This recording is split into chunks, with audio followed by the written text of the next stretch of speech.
Reckon we're ready for a bruising.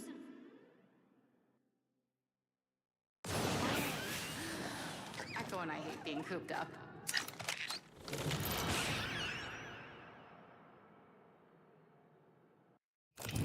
Introducing your champion. I am the master of my fate. And yours. As Jump Master, I promise to find us a good place to kill everyone. I'm the Jump Master. The path to victory begins with me. An intelligent fighter would land there. You smell me coming? I was upwind and I smelled you. Follow me to victory.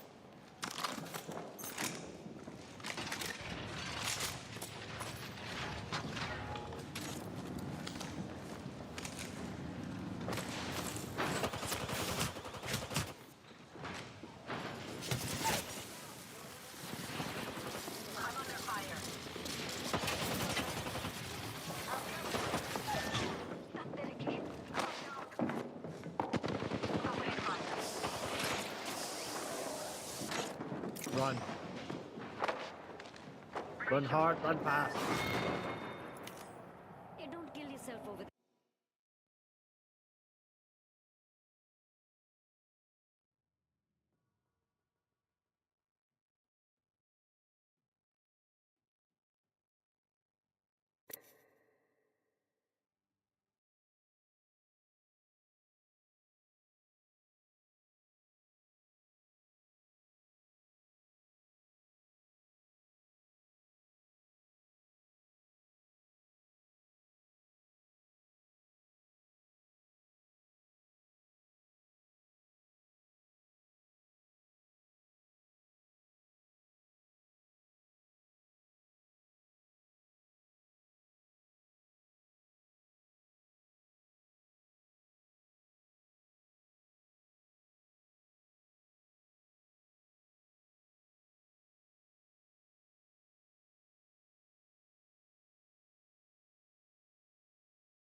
work.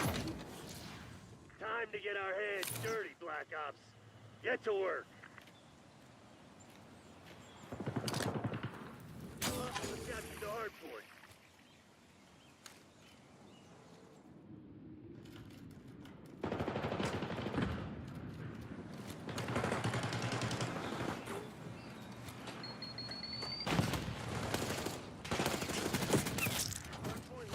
Stick.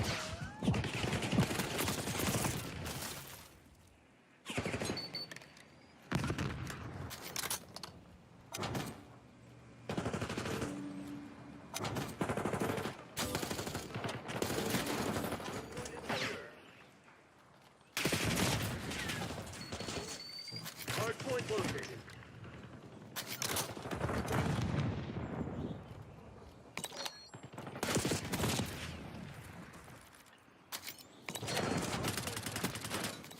Hard point locked down.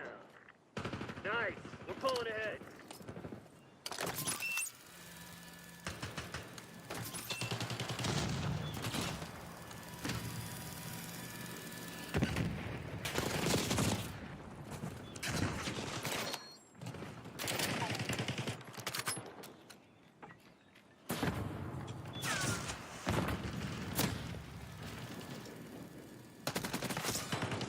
Holy fucking shit.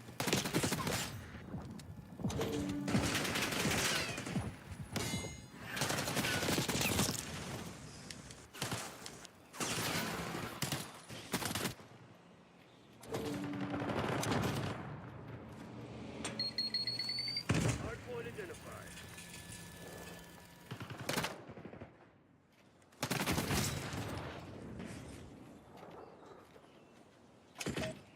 Hard point active. Hostiles have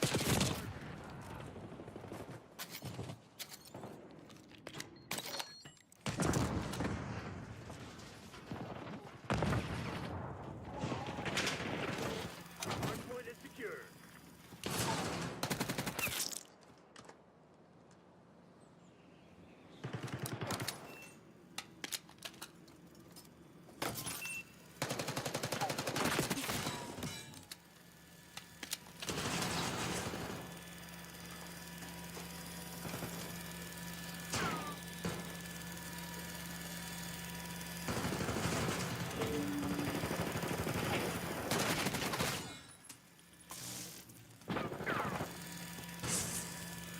Hard point located.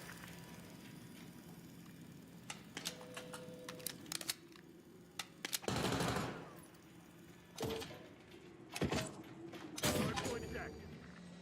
Hostiles have the hard point.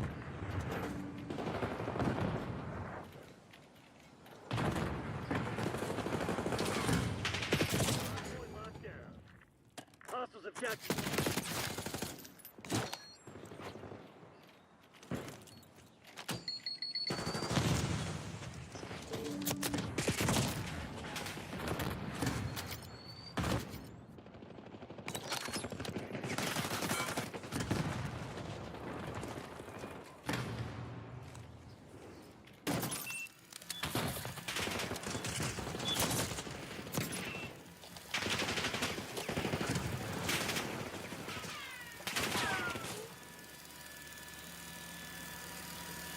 Hard point identified.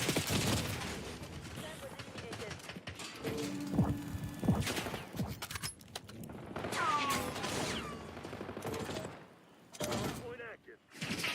Hard point is secure.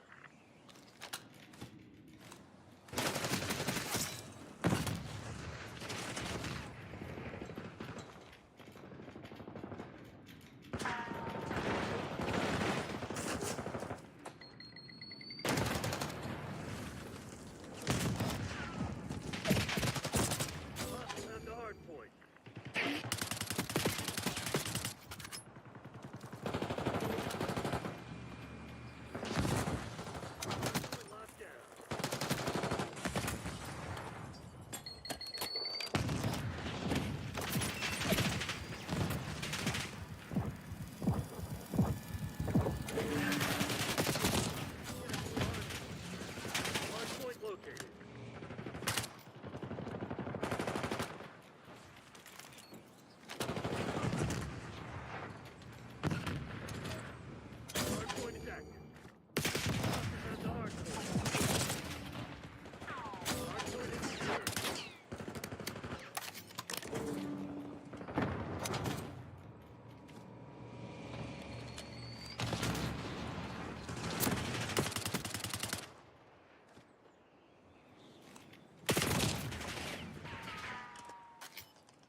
need more than that. Finish line's in sight. Don't let up.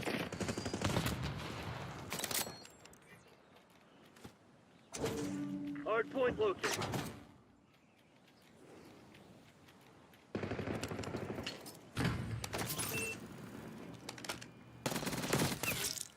Hard point is active.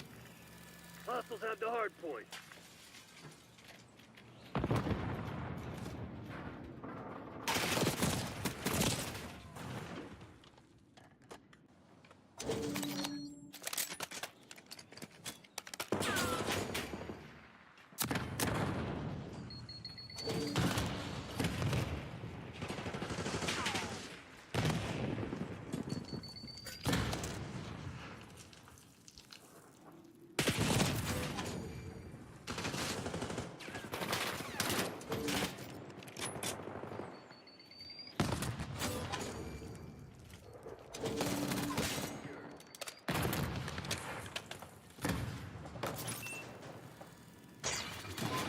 Hard point identified.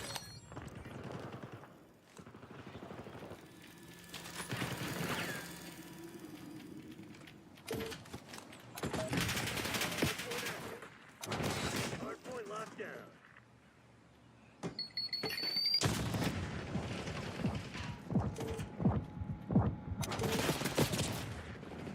Hostiles have captured the hard point.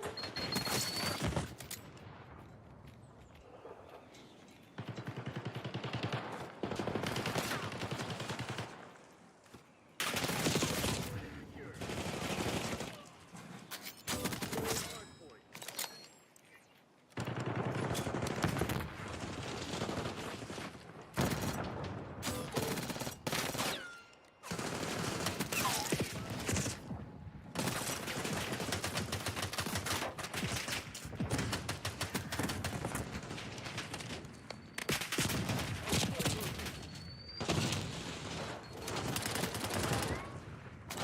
Hostiles have captured the hard point. Hard point is active. The hard point.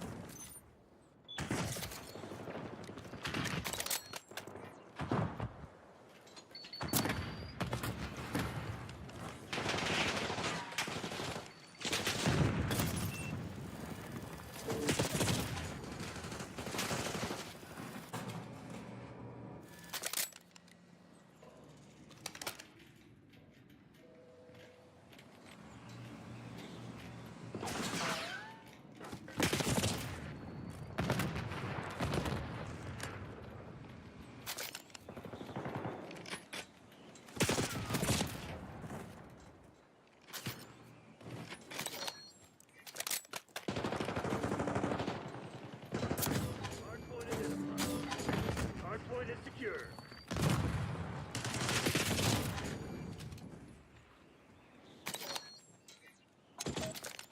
Hard point active. Hostiles have captured the hard point.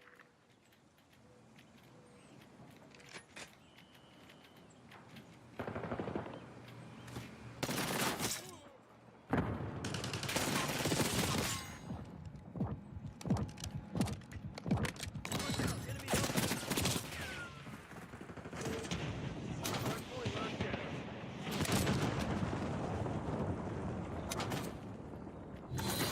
God damn, I love it. Beaver attack up. That's one for the good guys.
bro. Of course, man.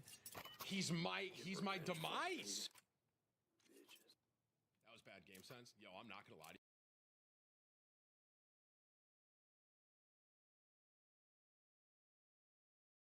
The champ! The champ! Proved everybody wrong, beating a very dangerous Diego Lopez. What was that like? Most people are going to be defense first. He is just, as soon as you fight, I'm firing. Like, knowing that I'm throwing a big overhand right, like, it's going straight for the chin, but he's like, oh, this is my shot. Oh. And you know what I mean? How much longer do you want to fight? Like, have you ever thought about that? I had the 2 losses. Yep. I had the preparation or to come back. Resurgence? Yeah, the resurgence. I ain't looking to do a resurgence ever again. Yeah. You know what I mean? Does that make sense? You got Mobzar, who's been on the 18.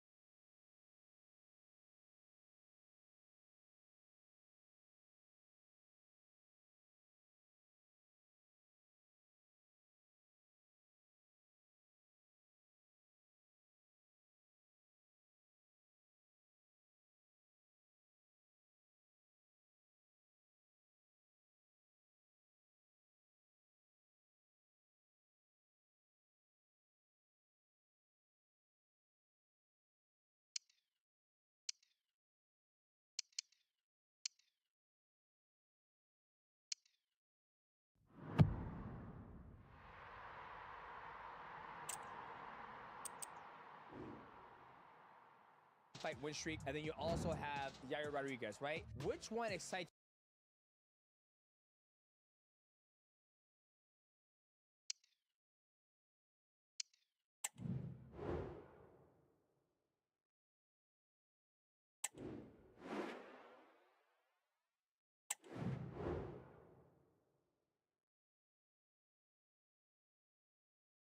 you the most out of all those guys? We have a rankings for a reason. You earn your spot, you get it. What says a Mobzar is number 1? He should be number 1. I don't even know for years, actually. Yeah, I don't know. Max Holloway's number 1. What one you going on? UFC rankings. Oh, you just need to fix that. But anyway.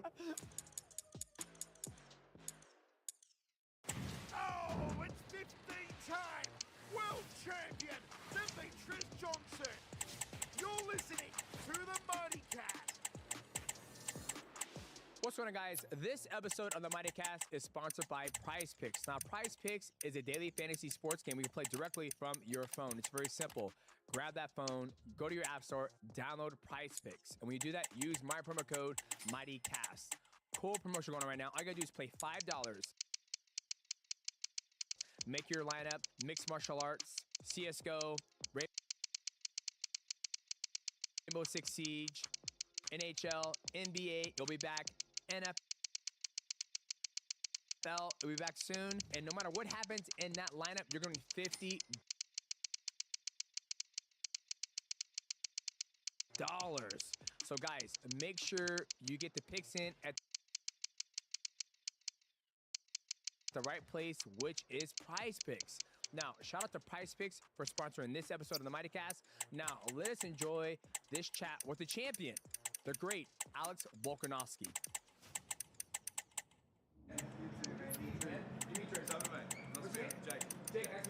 All right, man. Well, all right. And, you know, we could probably chat about that, but yeah, better not. Yeah, don't worry about it. Okay. All right. We're all rolling, my friend. We're rolling. Okay, in 3, 2, 1. All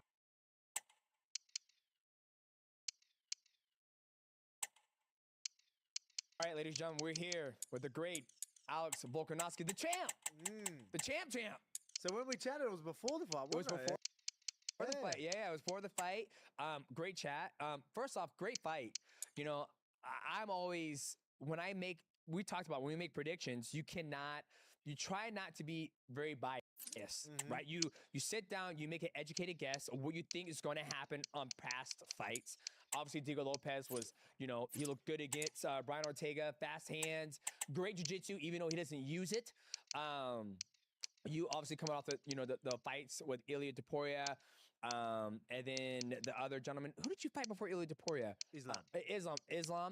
So for me, I'm like, man, and you all obviously getting older, right? My black ass Big got break, older. big break as well. Yeah, big break. You know, you came back, you looked amazing. You circled away from her power. You always kept him turning. You kept him always guessing. He couldn't keep up. He wasn't on your level. So congratulations on that. You Thank looked you. absolutely amazing. Yeah, it was man. It was good. Like obviously we knew what we were gonna get from Diego. Yep. I was able, as you said, like you would have seen what I Yep. was doing.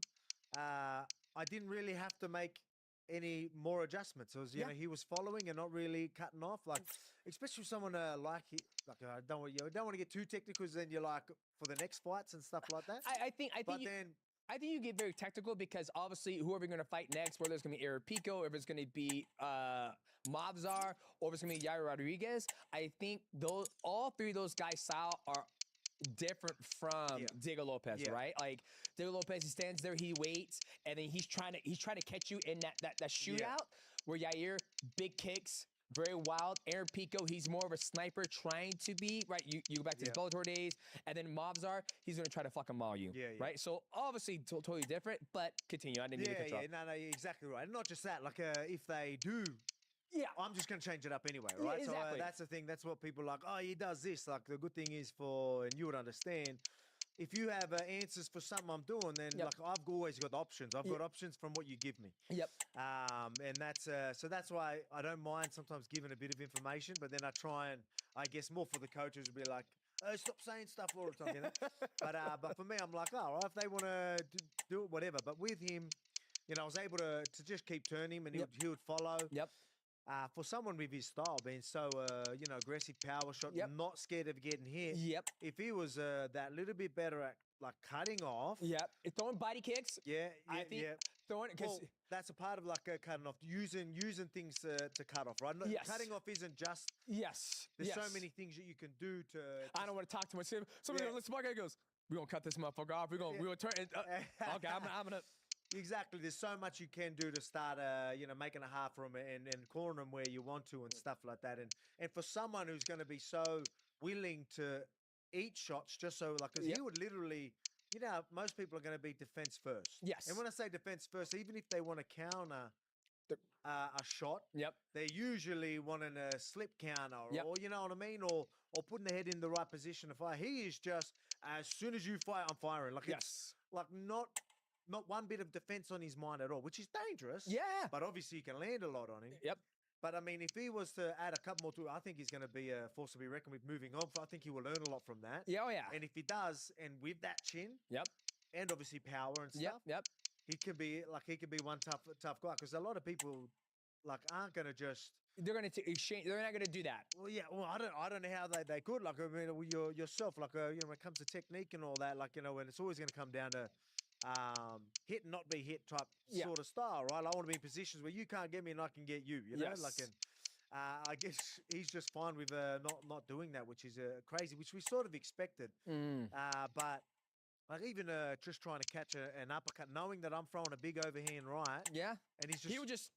You know exactly where my overhand right's going. Yep. Like it's going straight for the chin, but he's like, "Oh, this is my shot." And you know what I mean? And credit to him, it got me a couple of times. I'm like, "Far out!" Like this bloke, like. But you made adjustments. Yeah, exactly. Yeah. You made the adjustments, right? Like when you guys going to that fight, I sat down and watched, and I was like, man, you know, Bulk is you're so good about changing the puzzle piece of the fight and being on. You don't deviate from the game plan. Even when you fought Yair, you hit him, you hurt him, and then as you hurt him, it wasn't like you came across the void, you feinted, you threw a couple shots, then you took him down, right? Like you're so intelligent that you never deviate from the game plan. So once you did get rocked from Diego, you stayed on that game plan of always turning him, and then when you showed pieces of you actually training, like pop, angle, pop, exiting to the right. I'm like, okay, he's using more, not that you never did before, but you can see that your intelligence is the driving force of like your success now that you're showing that piece of your training.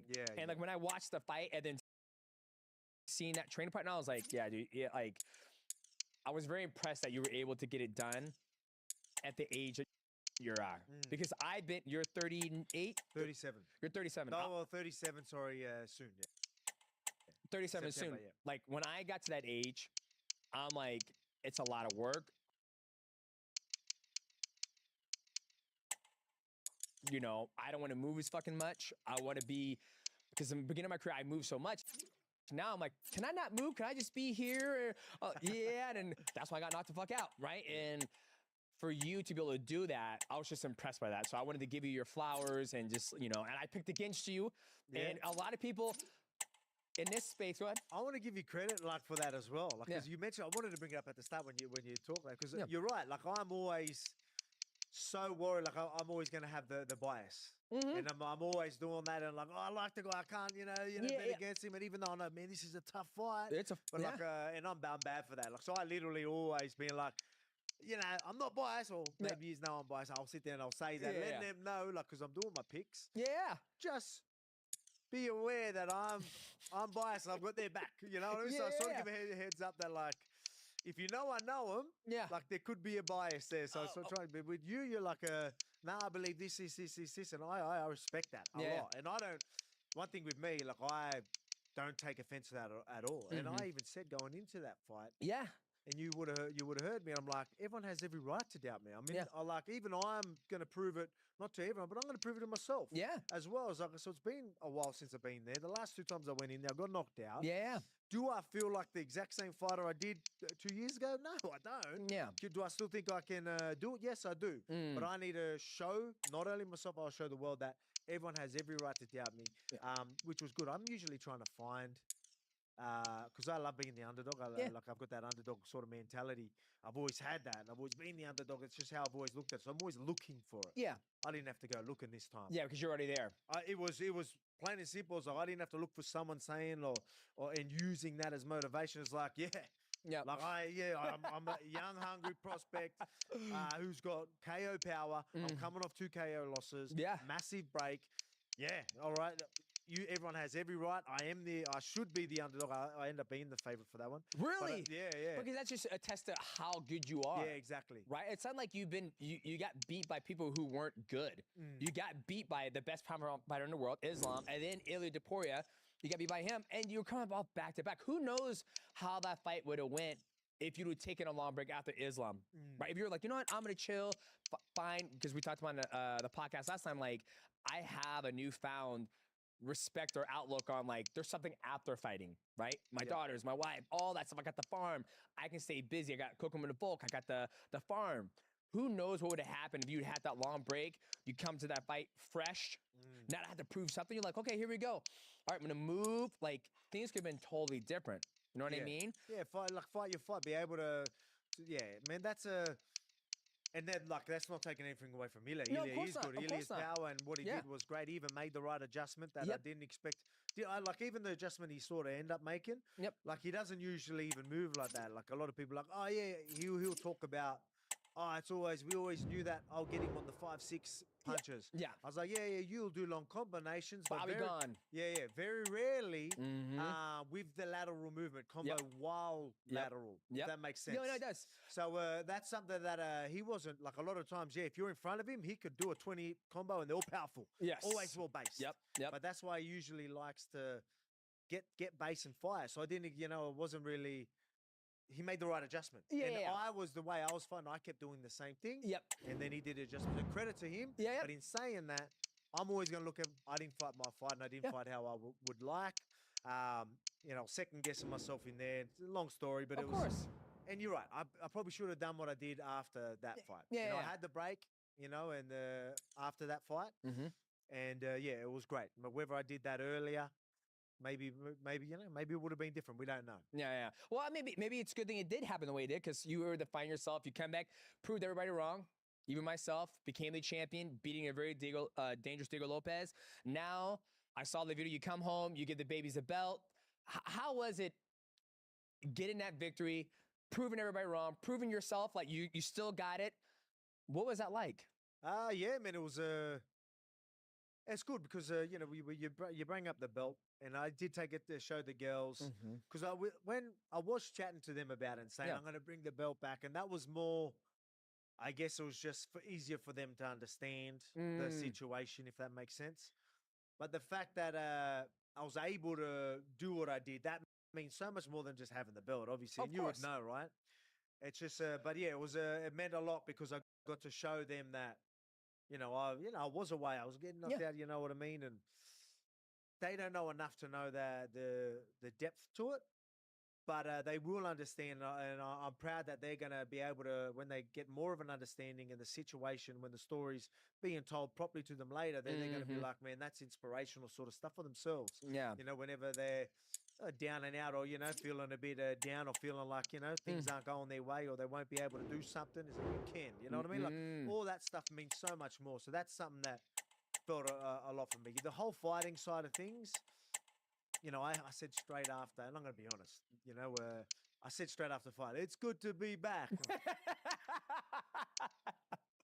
I don't know about that. You know what I mean? You're like, fuck. Yeah, I was like, it's good to be back. I'm like, yeah, it's probably full of shit, but anyway, excuse me. But, you know what I mean? It was just, because it's hard work, there's a lot goes in there, but, that's what we do, and that's how we do it. But, yeah, it was, I just liked everything else around it and the meaning to it all, you know what I mean? So even like moving forward, it isn't just about getting in there and fighting and, being champion. It's so much more. It's a finding different challenges. I talk about the adversity and stuff like that. And there's going to always be adversity moving forward from here now. And that's just legit. Yeah. Without getting too deep into it. So it's, and that's what I look forward to. Challenging myself and getting around those challenges, you know what I mean? And the other adversities that I'm going to face through my career, the rest of my career, getting around them and staying stoic and staying composed through that process. Yeah. Now, I want to go back to that adversity because you said a beautiful line there, and I've been using it with my children. But I'm going to go back. How does your wife feel after this fight, right? Because she's been through. She was there with you, the 2 losses, in Abu Dhabi when that happened, and then you come back home. Was there ever a point in time where she's like, baby, you don't need to fight. You don't need to fight. And you're like, honey, I got to do it one more time. Like, I got to. You get that victory. Tell me about the support that she's, been there for you because, I've had a wife when I got knocked out, she was very supportive. But, I never got knocked out before in my life. And there was a point in time I was like, man, should I fucking stop? You start to doubt yourself. What was that dynamic? How your wife support? Like, talk to me about that. Yeah, so it's a tricky one where,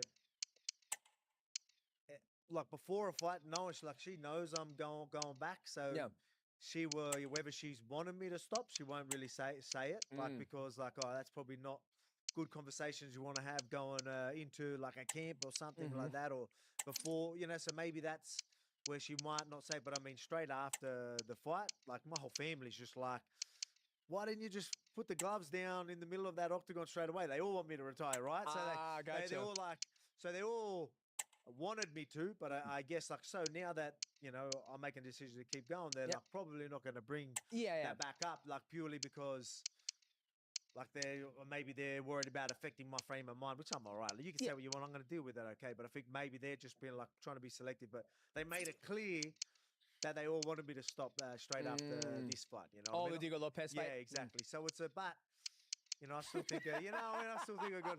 And the thing is, and I'm going to be real again. A lot of people don't ever want to talk about this. People are going to be, oh, he's fighting for money. It's like I always was fighting for money, looking after my family. It's if I got to get punched in the face to do so, like whatever. Like that's just, I'll try not to. Of course. But it's just So I just don't get that. It's like people are trying to. Because it's never been about my actual legacy. It's like going, a legacy that I leave behind is only going to help me build my empire for my family. And that's all that matters to me. Yeah. And, the legacy will come with that. Yeah. You know what I mean? So if I'm winning and doing all that, cool. That looks great on my resume and my legacy. But the whole point of everything and why I chose this career path, like this is my career path that I chose to do, and I'm going to do it 100%. Yeah. I'm not going to, I want to be in a position where, and I am in a great position now, don't get me wrong, very good position. Yeah. But can I put it in a more solid position? I've busted my ass so long. Yep. Do I want to sack? Because I could only imagine what it's like for you. You would know, like to the way if you didn't put effort in and fought the way you did, Yeah. I'd be very, very impressed. But I mean, Yeah. I could only imagine the commitment. Yeah. You know what I mean? And you know what it takes to be that good. Mm-hmm. And you know, and you sacrifice so much through that process. Yep. And I did as well. And like, I don't want to sacrifice all that hard time and then get to a point where, look, I'm in a great position, but I don't want to, you know, I want to be able to enjoy the rest of the. I'm still going to be working and all Yeah, that type of of stuff, but course. I want to know that me and my whole family Are good. set. Yeah. You know what I mean? And again, we are in a great position. Of course. But you know, just I don't know for a fact if we are set, and so I'm gonna, you know, if Keep I'm on running. willing, Yeah. if I'm alive and willing, I'm gonna make sure, you know, and then it'll come to a point where, all right, you know, maybe it is, you know, a couple more. Who knows, right? I'm not Yeah. gonna get into that, but it's that's sort of where it is. But I'd be lying if I said it wasn't for the money. Yeah. You know what I mean? Well, I think a lot of people take the misconception that we fight because we want to fight, right? Yeah. Like, if your next fight, let's just say when you fight Diego Lopez, you're like, oh, here's $20 million, Volkanovski. There you go. Good job. You're like, you know what? I think me and the family are set with $20 million. But then a day, all of us athletes, even when I fought, it was for the money. Like, we all need money. So that's why I fought, right? It's like, you know, when they're trying to have me fight somebody, I was like, you gonna pay me this? And they're like, yeah, I'll pay you that. It's like, send the fucking contract. I'll fight him, right? Because I want to make sure after I'm done fighting, I can live comfortable, right? And you're still healthy enough. You're the champ now. So the money is going to even be better. Why not keep on pushing it so you can, when you do retire, you're good to go. And a lot of people forget, you're 37. If you retire now from 37, when I'm looking at your age, how you live on the farm, you got, God's country on you, you're probably gonna live to you like 85, maybe 90 years old. That's a long fucking time. 37 to 90, that's a long time to make sure your money stretches out that far. If you never plan on working a 9 to 5 or working into construction, whatever it is you want to do, old man Volk, right? So I think people need to keep that in mind that, why not? Yes, we do fight for money. You don't need it, but it's always nice to have more money, right? So I get that. And after that fight with Diego Lopez, you said adversity is a... Can I touch? Of course, absolutely. Just with that. So, a lot of people fight for the money, right? Like, because, like that is like the driving. I want to be successful for my family. And being successful is fighting and winning and all that. But a lot of people do like, I fight for the money. It's not as if I'm just not going to care and go out there. It's like, oh yeah, you would know. It's like, I don't know how to half-ass anything. Like I can't. Like I am going to go 100%. I'm going to give it my all. Yep. And there's no reason not to. Yeah, it is. There's no reason not to. Exactly right. But I mean, the fact that it's like people think, oh, he's fighting for money. He's done. As if I'm not going to try now because I'm only fighting for money. It's just like, that's not how I work. Yeah. Even if, you know what I mean? Like, just if I'm doing something, I'm going to, especially if it's for my family and money or whatever it is, I'm going to do it 100%. I'm gonna commit, and I'm going to make sure I give myself the best chance I have of being even more successful through that process. So that's why I just, a lot of people, I think that's what they're worried about saying. Yeah. It's about money because they think people are going to look at it as if... oh, he doesn't care anymore. He doesn't care anymore. I think the only time people can actually say that is somebody shows up 8 pounds over fucking weight. You look like dog shit. You get in there and you're just like, oh, I don't care. I'm here. No matter what happens, I'm gonna get. That's so different. When you get in there, you're locked in. You show up on weight. You're moving. It's competitive. Even the fights you did lose, you're still there. It's competitive. So for anybody to say, oh, he's only there for the money, well, yeah, that is fucking half of it. But just so we're all clear, if I'm only here for the money, I'm not going to half-ass it. I'm 110% here to show you I'm the great Alex Volkanovski. Because I hate that conversation. Oh, I don't fight for money. I'm here to show I'm the best. Okay, being the best doesn't pay your bills down the line. Like Floyd Mayweather said, legacy doesn't pay bills. It's money. It's fights. That's why his ass keeps doing those expedition fights. So you ain't got to prove that to me. You ain't got to tell me that. But for the people out there, go fuck yourself. He's not just fighting for money. Okay. After that fight, you said something that was beautiful. You said adversity is a privilege. Hey, adversity is a privilege. You hear people talk about that all the time. It truly is. This moment is incredible. Right? And I sat there and I thought about that. I was like, man, he's right about that. Right? And my oldest son, he's 11. He started to do football, and I'm trying to get him into weight training. He goes, Dad, this is fucking hard. I was like, it's supposed to be hard. Like, you should be happy that you're going through adversity now at a young age. You should be privileged, right? I use that. Where did that come from? It's Because a lot of people It say, wasn't- a lot of people say, I don't want to go through adversity. I want to go through life easy peasy, lemon squeezy. But Yeah. you're like, nah, man, bring that shit. It's a privilege to battle adversity. Yeah, and again, it doesn't mean I'm gonna go. Oh, I'm gonna try and break my leg on that thing. You know what I mean? Yeah. It's not like that. But when adversity's there, Yep. just I'm gonna have to steal this guy's Brian To'o. To'o, is that say it right? To'o? Yeah, To'o. He used this because we was play. He obviously mentioned what I said, and then I'm explaining to him what it meant. And he ends up saying, adversity is preparation for greatness. And then I'm like, I like that. That's sort of what I'm trying to say, and that explains it a little bit better. It's like, yeah, there's going to be adversity, but that adversity, like you getting through that adversity, or if you're in adversity and getting yourself out, it's only going to make you stronger. Yeah. You are going to, once you get out of that position, you're going to be a better human being, a stronger individual because of it. So yeah, all right, let's not look for it and put ourselves in bad positions. Yeah. Like, in the gym, I will. Yeah, Yeah. right. Like Yeah. so I will. But I mean, it doesn't mean like, oh, let's celebrate that. Someone passed away or something. Like, I'm not. You know what I mean? But I mean, what I'm trying to say is, like, going through that process of adversity is only going to make you stronger. Yeah. And then, especially in situations like that adversity is only going to make that story even greater once you get through it and you prevail. So, like, I was lucky enough where me trying to get myself back to where I was. Yep. Good on me for trying to do that, for one. Yeah. So that's how I'm looking at it. Like, that's only just going to set me up even more for the rest of my life, even if I didn't get the result. Yeah. Yeah, that's what of I want course. people- Yeah. Like, I don't have to get the result. Me going through that adversity, that process, is only going to make me stronger. And even if I don't get the result, it's going to set me up to be that stronger human being later in life. You know what I mean? For, I'm going to learn so much life skills out of that. You get what I mean? That's what I'm talking about. It's that side of things, and I know you understand. But yeah, that's where I was going with it. Like, it's just, you hear a lot of people talk about there's similar sort of sayings, right? They talk about, pressure makes diamonds. Yes. And stuff like that, right? Yeah. Like, yeah, so it's it's similar to that sort of stuff. But like, it's pretty close to that, right? Yeah. But Well- adversity is, even when you're rock bottom, how many stories you see of people hitting rock bottom and then they're now unstoppable after that? You know what I mean? Because they are down here and they're like, they chose to push themselves through it, and then once they do, they're just they feel invincible. Or they're not. They are invincible. They go through the rest of their life almost, I wouldn't say unfazed, because life's going to throw you things all the time. Yeah. So we better be prepared for that. Yes. Right? Yep. So that them adversities are going to prepare us for all the other adversities that we know are going to come our way. Yep. There will be. You ain't going to go through life with no adversity. There's no way. So, this is hard. Yeah, it's meant to be hard. You know what I mean? Like, we want to be able to deal with hard. Yeah. And I think that's the hardest thing, trying to, raise my children. I don't know how it is in Australia and where you live, you live on a farm.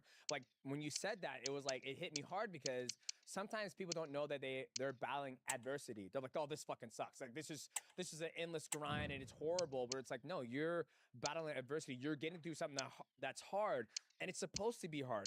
Anything worth, going through that's going to make you feel good, it's going to be hard. And so that when you said that, it helped me resonate more with my son, because he goes, this is hard. I was like, it's supposed to be hard, because it's going to, if it was easy, everybody would do it, right? We were in London, and he was struggling because he used to do jiu-jitsu. And jiu-jitsu, as you know, it's very hard on the body, and he's getting beat by people who are better than him. And he had like a mental breakdown. And I'm like, son, I was like, look at all these people out here in the park. That guy's running. Nobody's telling him to be out here running. He's working hard. He's going through adversity right now, so he looks good and he's going to be healthy. And I was like, for you, it's supposed to be hard. If it was easy, everybody would have a six-pack. Everybody would be rich. Everybody would be a world champion. You have to go through something hard, adversity, in order to become stronger. And so I was curious, like, man, like, I've never heard anybody use adversity. Battling adversity is a privilege. Like you said, there's different ways to say it. Yep. Pressures make diamonds, right? When you look at that, it's like, oh, pressure makes diamonds. Diamonds are beautiful. They're expensive, right? Diamonds are a girl's best friend. But when you said it that way, I was like, I wonder where that came from when you said that after you fought Diego Lopez. Yeah, and it wasn't something that was prepared. Like, I just said it. Yep. It's funny because I didn't even I didn't even know that was a quote of mine. You know what I mean? Like I didn't even know. Like it wasn't something that was premeditated at all. But it was funny because I said it and it took off. Everyone understood exactly what I was saying, right? And everyone was like, "I love that." And then I'll end up watching one of the videos of me backstage before the fight, and I'm walking around. And I end up saying it backstage. I'm like, oh, I actually said it there as well. Like, it was something that was on my mind. It was like, yeah, because I knew it was like, yeah, this is a versus. Like, yeah, I'm in it right now, but you know, this is a privilege to be in this position. I'm lucky that I am coming off in the losses, right? Yep. Having the break, and you know, my age, and still be able to be in this position. Yeah, that's a privilege, mate. Like, you know, I'm lucky to still be in this position. To be able to do something great. So I'm very lucky. So let's do it properly. I'm glad that I did. I took it on as the biggest, longest camp I've ever done. How long did you camp? It was a 16-week camp. 16 weeks. 16-week camp. So now, I mean, didn't even have a drop of alcohol for 16 weeks. Like, not even a cheat meal for like 16 weeks. So, no food, right? So I was eating good. That doesn't mean I was just eating. I was eating like reasonably clean and like. I would still eat some good stuff, but be, you know, within reason, right? And yeah, it just did that the whole way through. Put it this way, by the end of it, I was over it. I was over it, but I mean, it had to be done. But I did it because I had such a big workload, and I wanted to. And usually I train really well. I'm always in a good, I go into camp with a good base. So I wanted to go into that last bit of, like 8 weeks or whatever it is. With a good base. Yeah. I felt like if I just started 8 or 12 weeks out, then first 4 weeks would have been... Give yourself in shape. I would have been heavy, I would have been moving slow, and then I wouldn't have felt great till the end. And then now, you know what I mean? I wanted to feel great early in camp, so I got used to moving the way I did. I want to get that timing right, that speed, and you know, get that confidence of me being able to tell myself, like, oh, you are still quick. You are still, you know, I wanted to get that in my head early. Yeah. So I chose to bring the weight down nice and early. So like I said, it was the most strict I've ever been. You can see I was like the leanest probably I've ever been. And yeah, and I thought it was great. Like, yeah, it was good. Yeah, 16 weeks though, man, that's fantastic. It was. How were you able to keep, we saw Sean O'Malley, he didn't, jack off, he didn't have any alcohol, he stopped smoking weed. You hear Tiger Woods, once he cleaned his life up, not saying your life was in shambles, and you hear Tiger Woods when he stopped doing all those crazy shit and banging the hookers and doing all that, he started to not be a good golfer. Right? Sean O'Malley, he looked good his last fight against Marat, but Marat's just a machine. But for you, go 16 weeks, no alcohol, being strict, like, one, obviously, you're disciplined, but how did you stay healthy enough to do that? Like, 16 weeks of the wear and tear on your body, that's a lot. Like, what were you doing to keep your body healthy enough to get through 16 weeks? Like, I can't even, if I try to do 12 weeks, I break down, I don't want to be there, I don't look like I'm healthy, I'm just like over it. I don't want to be here. Yeah, so I ended up having like a lower week in there as well. So that's why I like it, because even a few of the other camps that I did, not 16 weeks, but I'd end up doing like anywhere from 14 weeks sometimes. So I've done something like that where like maybe not 14, more closer to 12, but then I'll do a good chunk, because a lot of them were, the reason what made me start doing that is because I was fighting for February. And then I wanted to be in camp, and I wanted to still be able to enjoy Christmas and New Year's. So I go to the camp, and then I'll have a week off. Okay. And then I was like, then I was ready. Yeah. Then I got like a holiday, and just started camping. So I started doing that. So that's why I wanted to, I did the 16 weeks. I thought I'll have a little break in there as well, which I did, but I'll be honest, I started feeling it towards the end. I was feeling it. I was definitely feeling it. But luckily, I've got a great team around me with nutrition. So what I was eating was, even though I'm always dieting, and I've got a dietitian on the weekends, I'm eating whatever. And this time I was just like, He's like, Volkan's that way. Oh, it's good. Don't worry about it, mate. Just having some stuff off the farm. Don't worry about it. You're like, I'm order a fucking burger, please. Yeah, and some exactly. I'll eat whatever, and then I'll compensate during the week because of that. Okay, you know what I mean? Which I didn't do. So I felt like that helped with the recovery. Yep. And again, I've got a great team like with the strength and conditioning. We do have lower days as well. We make sure we've got highs and low days.